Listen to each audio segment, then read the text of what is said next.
I welcome all of you to HGM College Karad for online lecture series. Myself Shubhangi Jadhav, and today I am going to deliver you the last lecture for solid state. Friends, in the previous lecture we have studied the electrical properties of substances. We have studied the electrical properties of conductors, insulators and semiconductors. I have explained that properties on the basis of band theory. Now today we will discuss the types of semiconductors and the last point, that is magnetic properties of the solids. Now see first the types of semiconductors. Semiconductors are classified into two types.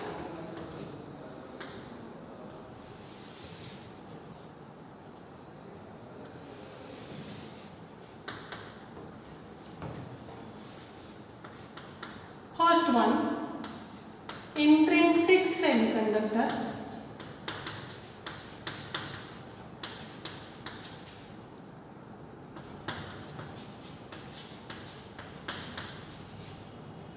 And the second type, that is extrinsic semiconductor.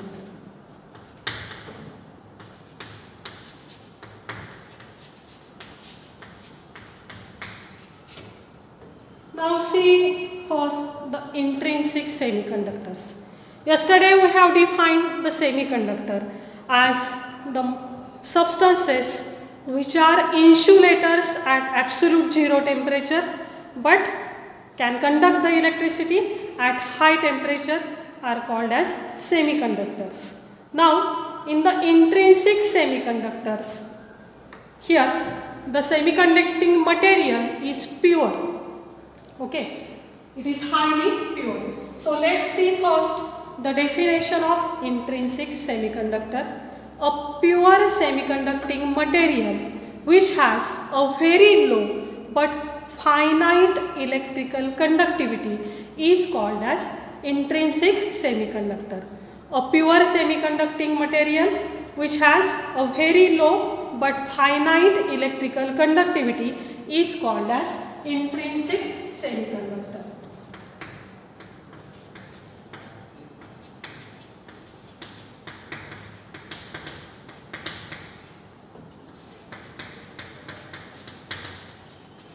These are having low and finite electrical conductivity. Now let's see the examples of intrinsic semiconductor. We know that all metalloids are the semiconductors, and the metalloids in their pure state are showing this type of semiconductor. That is, we can take here the example of pure silicon or pure germanium, etc. Okay. Now let's see how they conduct the electricity. I will take the example of pure silicon. Now in all these substances, the atoms are covalently bonded with each other. I will show the bonding in silicon. In silicon, here all silicon atoms are arranged in this manner. They are arranged regularly. We know that the silicon or germanium atoms are the elements of group 14, and therefore they have 4 valency electrons in their outermost shell. I will show here that 4 valency electrons. And all these valency electrons are bonded with each other, or they are forming a covalent type of bond. Thus here you can show the covalent bonds with every silicon atom.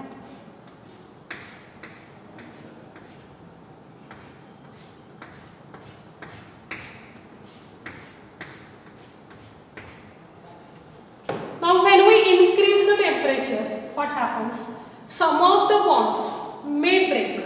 Suppose After increasing the temperature, this bond has been broken. Due to breaking of this bond, what happens? The electrons become free. Here, this electron of the silicon and the electron of this silicon, they became free. Suppose this bond is broken, then also you will get these two free electrons. Now, these free electrons have sufficient energy in order to jump them or promote them into the conduction band due to high temperature. So these electrons can be easily promoted to the conduction band, and therefore the number of electrons in the conduction band increases, and thus these substances will show electrical conductivity at high temperature. Have you got this? Similarly is the case of pure germanium. Now we will discuss the extrinsic type of semiconductors. Now here we have seen that the intrinsic semiconductors are showing very low electrical conductivity, right?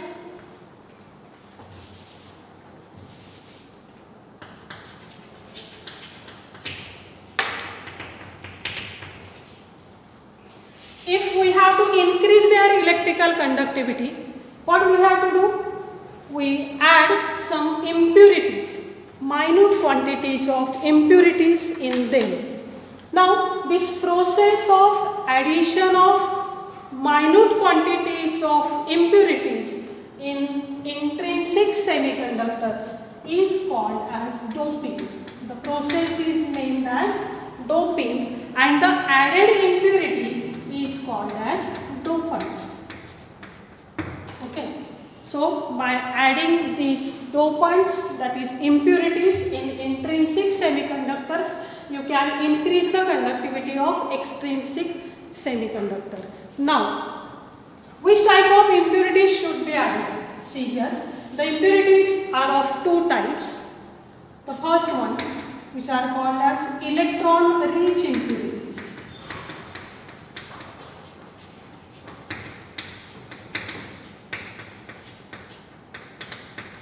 These impurities are also called as donor impurities.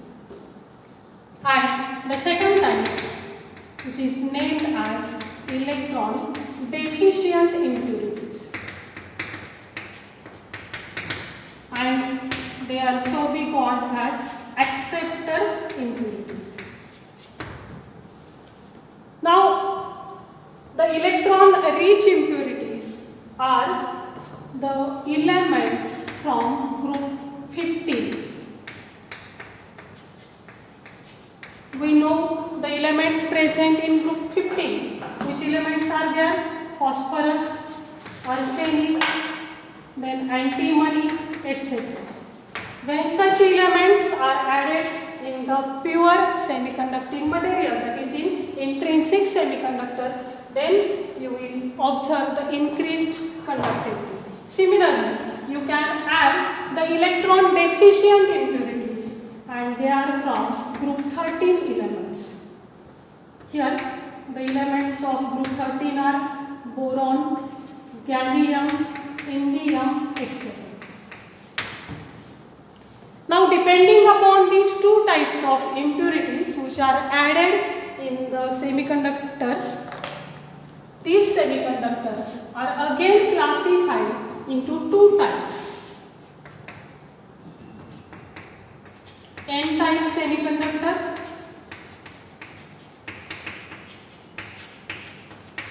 and P-type semiconductor.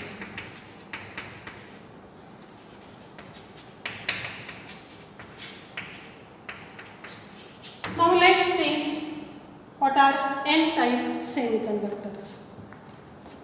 Here, if you add the impurities of group 15 elements in the intrinsic semiconductors in order to increase their electrical conductivity, then that conductor is called as N-type of semiconductor. The semiconductors which are obtained by doping the impurities of group 15 in the intrinsic semiconductors are called as N-type semiconductors. Now I will take one example here. Doping of silicon with, you can take any element of group 15. I will take here phosphorus. Now see what happens. All the silicon atoms are bonded with each other by forming the covalent bonds like this.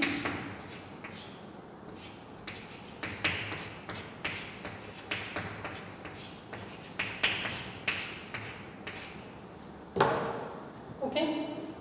Now, when we add phosphorus into this silicon, some of the sides of silicon will get replaced by phosphorus atom. Suppose this silicon is replaced by phosphorus. Here phosphorus is group 15 element, and we know that in group 15 elements the number of valence electrons are 5. Now out of that 5 electrons, see, these 4 electrons are utilized for the bond formation with the neighboring silicon atoms. But the 5th electron will remain free. That is, here this electron is the extra electron. In this manner, the number of electrons in this material, number of free electrons in this material will increase after addition of the elements from group 15. Now, these electrons have sufficient energy to promote to conduction band, and since the number of such extra electrons in the conduction band has been increased, now the conductivity of that silicon will get increased. Now here you can observe that the charge carriers are negatively charged electrons, and therefore this semiconductor is named as N type of semiconductor. N stands for negative charge. The conductivity is observed due to negatively charged electrons, and that's why it is called as N type of semiconductor. Now let's see the next type, that is P type of semiconductor. Here this type of semiconductor is obtained by adding the impurities of group 13 elements.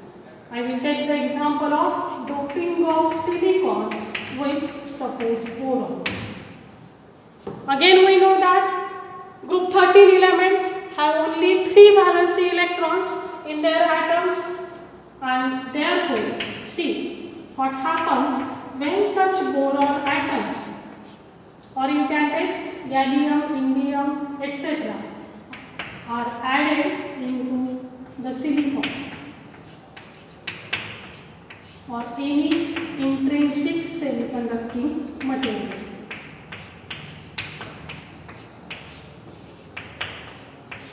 Here what will happen? Some of the lattice sites of the silicon will be replaced by the boron atoms. I will replace this silicon by boron. Now, boron has only 3 valency electrons. So that valency electrons will be shown here 1, 2 and 3. And these valency electrons are used for making the covalent bonds with neighboring silicon atoms. Now here there is absence of 4th electron, right? And that's why this boron cannot form the bond with the neighboring 4th silicon atom, and therefore the silicon atom will possess the free electron, and thus here you will observe a creation of hole, that is empty space with boron atom. This hole do not contain any electron, and therefore that hole is called as electron hole or vacancy hole. Now this hole behaves just like a positive charge. Now what happens when we supply the electric potential to this substance? Here, this free electron now will jump or go towards this hole. Now, this electron will occupy the position of this hole, but at the same time, what will observe you? Here, there will be creation of new hole here. Again, if this hole is occupied by the neighboring electron, then there will be creation of one more hole. Thus, you will see that the electrons are flowing in the direction towards the positively charged plate, but at the same time, these holes are moving in opposite direction towards the negatively charged plate.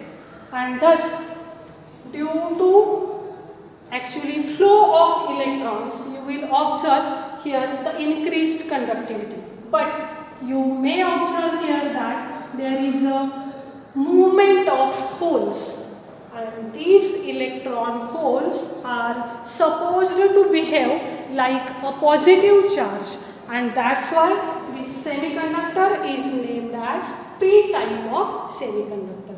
Actually, here you will observe that the holes are moving, and that's why the electric conductivity has been increased. Have you got all these mechanisms in N-type and P-type of semiconductors? Remember well the examples of the impurities which are added in these two types of conductors. In exam, the question is always asked to write a short note on the types of semiconductors or N-type or P-type of semiconductor for 2 marks. Or in MCQ, the question may be asked on the basis of these examples. So remember well on this part, and now we will see the last part of this chapter, that is the magnetic properties of solids.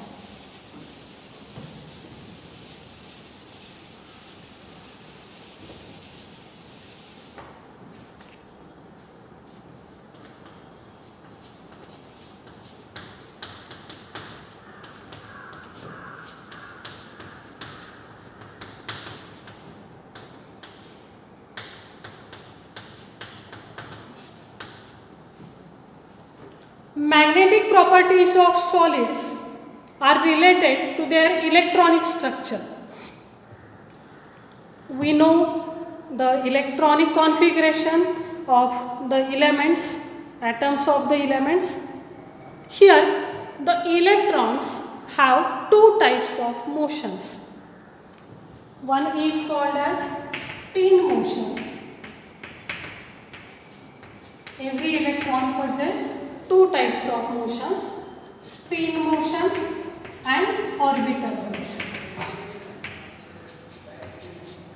Just like our Earth is also having the spin motion and orbital motion. During the spinning motion, the electron is spinning around its own axis, just like a top, or just we know that Earth is also spinning around its own axis. In the same manner, electrons are spinning. Similarly, in the orbital motion, the electrons are revolving around the nucleus. And due to these two kinds of motions shown by the electrons, there arises a magnetic moment in that atom. Okay.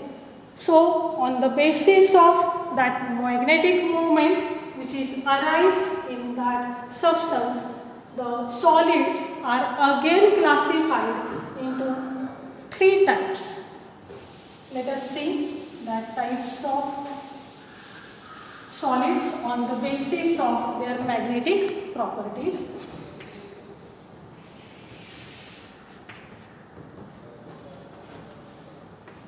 First one, diamagnetic substances.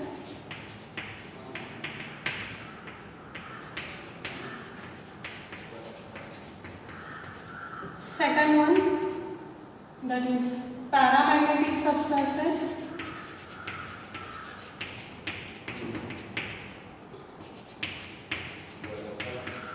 and the third one, that is ferromagnetic substances.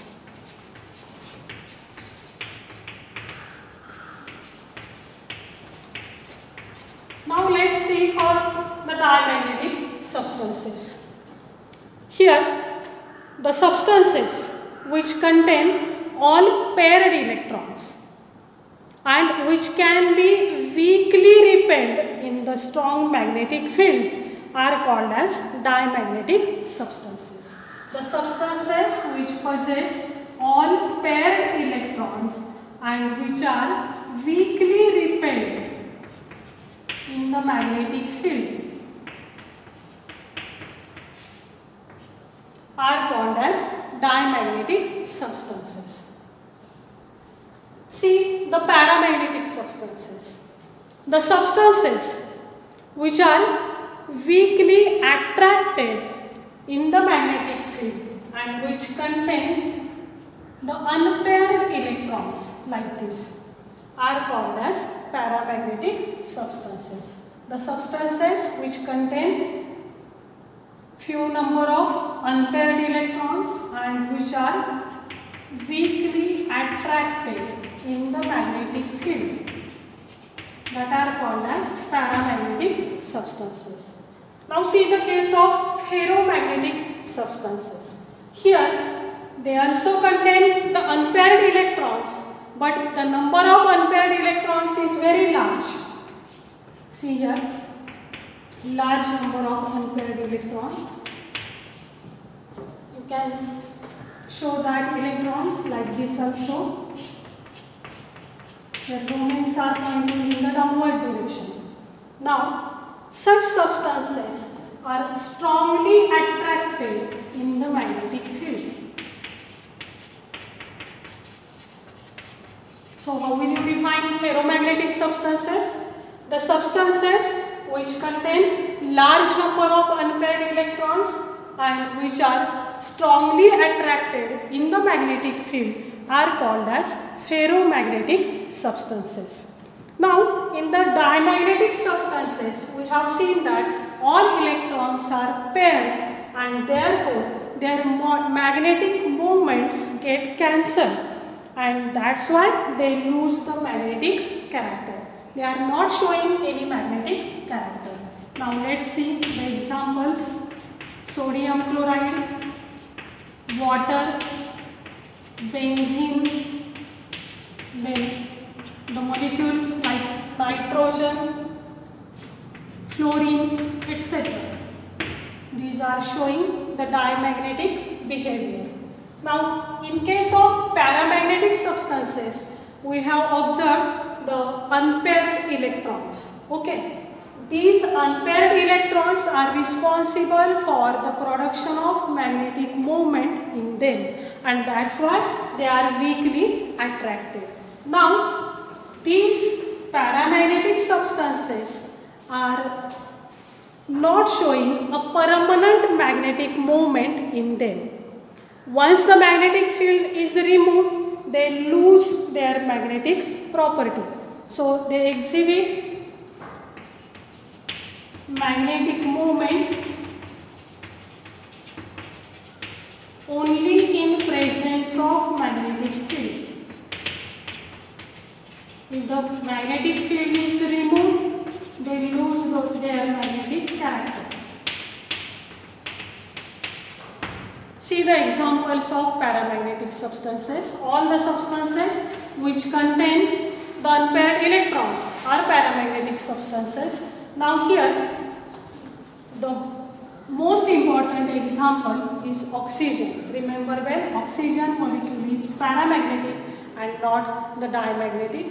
Some ions like cupric ion or chromium ion, Cr3+ ion, ferric ion, Fe3+ ion, some compounds like titanium oxide, vanadium oxide, cuprous oxide, these are showing the paramagnetic behavior. And the last one, see the case of ferromagnetic substances. These are having large number of unpaired electrons. They are strongly attracted in the magnetic field and they exhibit a permanent magnetic moment.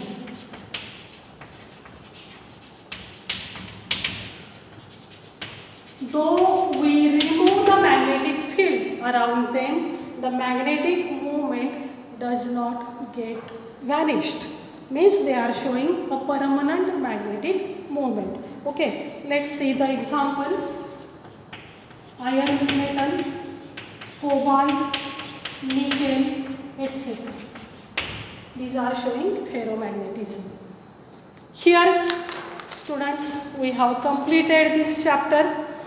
I hope you may have understood all the concepts in this chapter very well. So do well all the definitions, derivations and differences. Also practice the numericals and MCQ type of questions.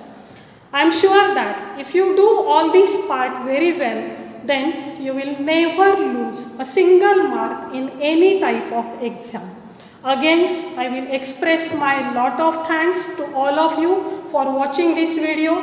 Today, I also want to express my gratitude to Rayat Shikshan Samstha and also to our dynamic principal, Dr. Mohan Rajmani, who has given me a chance to make this video lecture series. Thanks again to one and all, and students, with my best wishes for your bright future, I will stop here.